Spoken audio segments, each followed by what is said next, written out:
In a former talk, it was stated that one required an understanding of first principles to exercise prudence. Here we will deal with another intellectual power, namely reason or reasoning.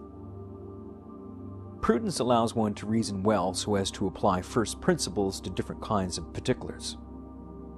The role of reason consists of deliberation, weighing out matters of importance, and carefully considering options before execution. Here's a quote by the philosopher Aquinas to help explain the distinction between the two terms.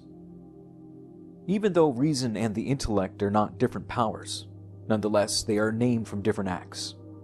For the name intellect is taken from an inward penetration of the truth, whereas the name reason is taken from inquiry and discourse. By way of metaphor, we have a flashlight that illuminates understanding here. The intellect represents the light itself, and reason is the concentrated focus lens allowing one to see reality a bit at a time.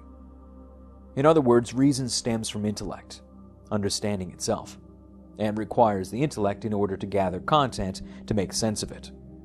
The less we can grasp or understand things for what they truly are, the more we need reason to piece it together for us. By definition, prudence disposes practical reason to discern our true good in every circumstance, and to choose the right means of achieving it. Prudence nevertheless needs to be working in sync with all their other aspects for the sake of congruency. The left hand not only knows what the right hand is doing, they act in harmony with one another. Whereas those who excel in reasoning without consideration of first principles, the common good, may venture away from the golden mean and into forms of vice, such as cunning, scheming, and other Machiavellian techniques of intrigue, which eventually slither back to bite you where the sun doesn't shine.